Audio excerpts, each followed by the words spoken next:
Halo teman-teman, Assalamualaikum warahmatullahi wabarakatuh. Saya Clarissa Maharani Putri dari Prodi Manajemen akan menjelaskan tentang konflik kerja pada mata kuliah PPSDM. Di sini saya akan membahas tentang pengertian konflik SDM, jenis-jenis konflik dalam organisasi, sumber-sumber konflik dalam SDM, dampak positif dari konflik itu sendiri dan juga dampak negatif dari konflik itu sendiri, serta teknik dan strategi apa yang digunakan dalam pengelolaan konflik tersebut. Masuk kepada materinya, yang pertama yaitu pengertian konflik SDM. Konflik SDM mengacu pada ketidaksepakatan, pertentangan, atau perselisihan yang terjadi dalam konteks hubungan kerja antara individu, kelompok, atau departemen di dalam suatu organisasi. Konflik ini dapat muncul karena perbedaan persepsi, tujuan, nilai, kepentingan, dan juga harapan.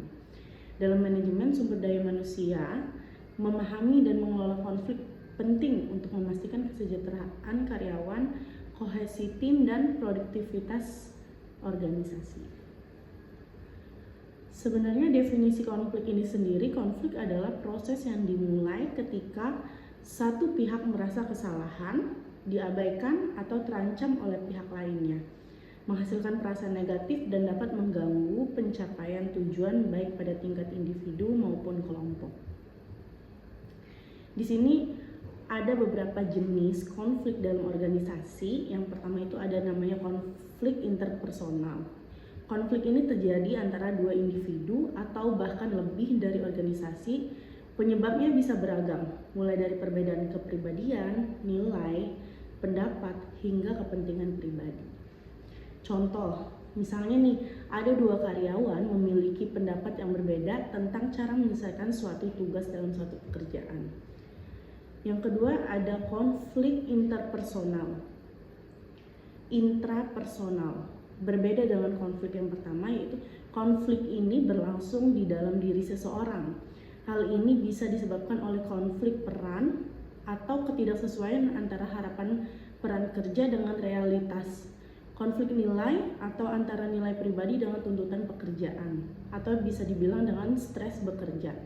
Contohnya, seorang karyawan merasa terpecah antara keinginan untuk bekerja lembur demi karir dan keinginan untuk menghabiskan waktu bersama keluarga. Yang ketiga ada namanya konflik intergroup. Konflik ini sejenis terjadi antara dua orang atau dua kelompok lebih di dalam suatu perusahaan. Biasanya muncul karena persaingan antar sumber daya, perbedaan tujuan, atau perbedaan pendekatan dalam menyelesaikan tugas. Contoh dari konflik ini yaitu tim pemasaran ingin meningkatkan anggaran promosi, sedangkan tim keuangan ingin mengurangi biaya. Selanjutnya, yang keempat ada konflik antar departemen. Seperti konflik intergroup, tetapi skala dan implikasinya lebih besar karena melibatkan departemen-departemen di dalam organisasi. Ini bisa terjadi karena beberapa perbedaan seperti perbedaan prioritas, sumber daya yang terbatas, dan perbedaan visi antar departemen. Adapun contoh dari konflik ini yaitu departemen produksi ingin menggunakan bahan berkualitas tinggi yang mahal, sedangkan departemen pembelian ingin menekan biaya dengan membeli bahan yang lebih murah. Untuk memahami jenis-jenis konflik ini penting bagi seorang manajer ataupun HRD untuk mengembangkan strategi pengelolaan konflik yang efektif dan memastikan bahwa konflik dapat diselesaikan dengan cara yang konstruktif. Selanjutnya di sini ada beberapa sumber-sumber konflik dari dalam sumber daya manusianya itu sendiri. Yang pertama ada kesalahan komunikasi.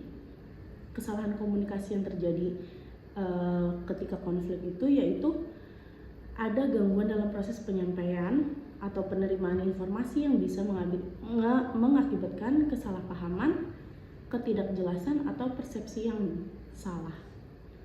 Contoh dari kesalahan komunikasi ini sendiri yaitu seorang manajer mungkin memberikan instruksi yang tidak jelas kepada karyawan, atau dua karyawan mungkin memiliki persepsi yang berbeda tentang pesan yang sama.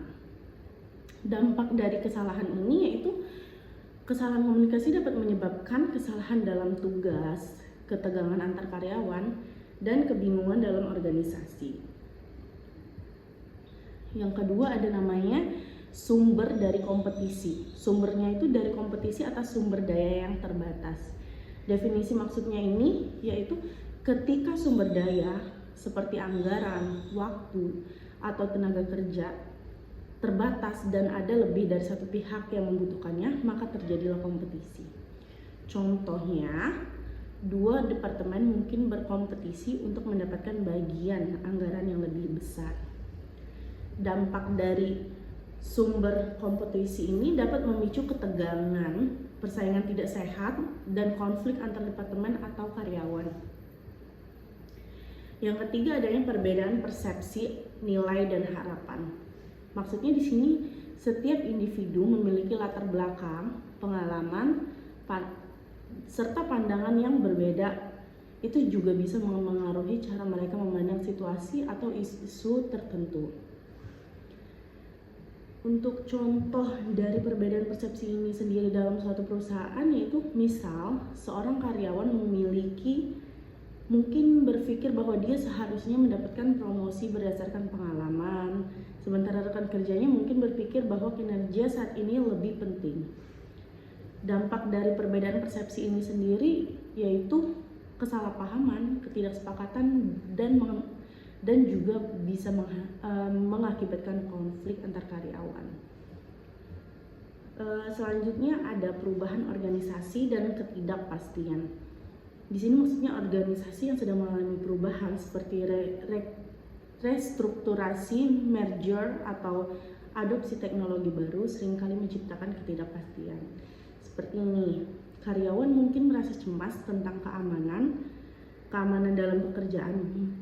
Misalnya selama restrukturisasi perusahaan itu dia bakalan ngerasain kayak takut karena ketidakjelasan dalam bekerja.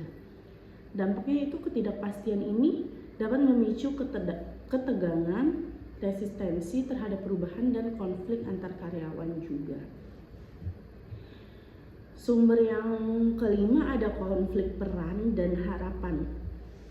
Konflik peran terjadi ketika ada ketidaksesuaian antara harapan organisasi dan individu mengenai tugas dan tanggung jawab mereka.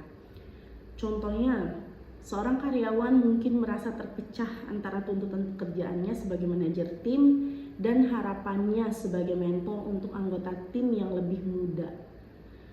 Dampak dari sumber konflik ini yaitu konflik peran dapat menyebabkan stres, kelelahan, dan ketidakpuasan dalam bekerja.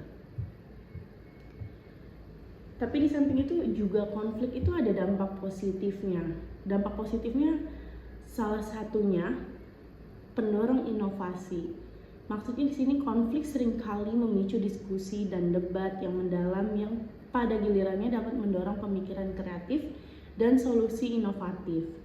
Contoh, dua tim dengan pendekatan berbeda dalam menyelesaikan masalah mungkin menemukan solusi baru yang belum pernah dipertimbangkan sebelumnya.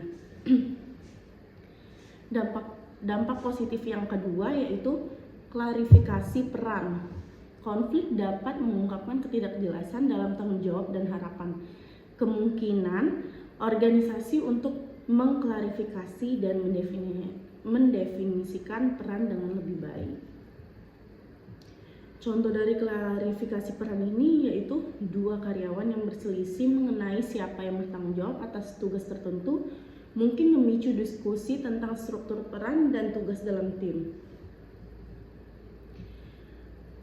Dampak positif yang ketiga ini sangat penting, penguatan hubungan. Dengan adanya konflik, ini merupakan cara yang konstruktif dalam meningkatkan kepercayaan dan rasa saling menghargai antara pihak-pihak yang terlibat. Contohnya, setelah menyelesaikan perselisihan, dua kolega mungkin merasa lebih dekat dan memiliki pemahaman yang lebih baik tentang perspektif satu sama lain. Ada juga dampak negatif, mungkin banyak dampak negatif yang timbul akibat konflik. Yang pertama itu ada penurunan produktivitas dalam bekerja. Konflik yang berlarut dapat mengalihkan perhatian dan tugas dan tujuan utama mengakibatkan penurunan efisiensi dan produktivitas. Seperti tim yang terus-menerus berdebat tanpa mencapai kesepakatan mungkin menghabiskan banyak waktu tanpa membuat kemajuan nyata dalam proyek kerja mereka. Yang kedua, menimbulkan stres. Ketegangan yang disebabkan oleh konflik dapat meningkatkan tingkat stres karyawan yang bisa berdampak pada kesejahteraan mereka baik secara fisik maupun mental. Contohnya, seorang karyawan yang merasa terjepit antara dua manajer yang berselisih mungkin mengalami kecemasan dan ketidaknyamanan di tempat kerja, timbullah stres. Yang ketiga, dampak negatifnya yaitu ketegangan hubungan.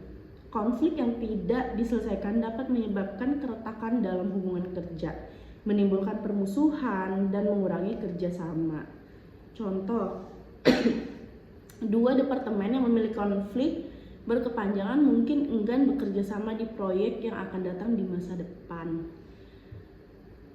Ada beberapa teknik dan strategi untuk menghindari atau mengelola konflik itu sendiri. Yang pertama, dengan cara menghindari konflik. Teknik ini melibatkan penghindaran situasi atau topik yang mungkin memicu konflik. Ini sering digunakan ketika konflik dianggap tidak signifikan atau ketika ada risiko tinggi atau eskalasi.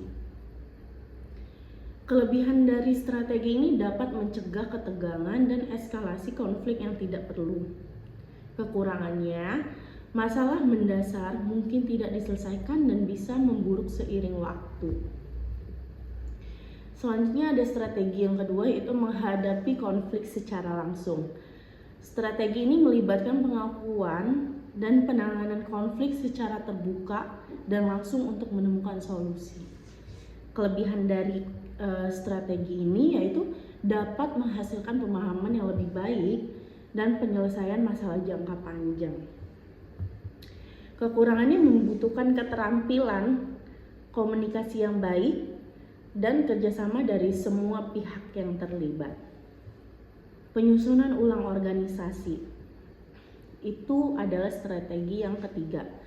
Mengubah struktur tanggung jawab atau alur kerja dalam organisasi untuk mengurangi sumber konflik.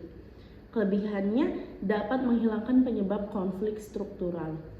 Adapun kekurangan dari strategi ini yaitu mungkin memerlukan banyak sumber daya dan waktu, dan ada resikonya juga konflik baru mungkin yang akan muncul akibat perubahan ini.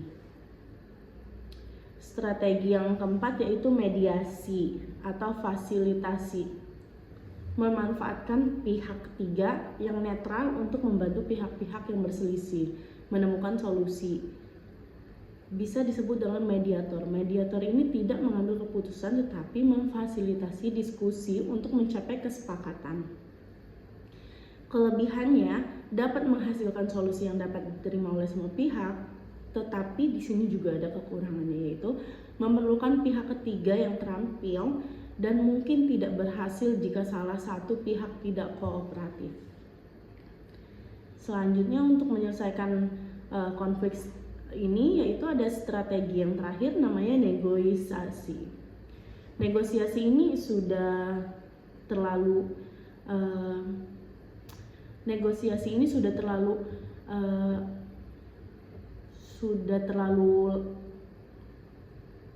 familiar ya di kita, yaitu proses diskusi yang bertujuan untuk mencapai kesepakatan atau kompromi. Ini bisa dilakukan antara dua pihak yang berselisih tanpa perantara atau bisa juga melibatkan mediator. Kelebihannya yaitu menghasilkan solusi win to win di mana kedua pihak mendapat sebagian dari apa yang mereka inginkan.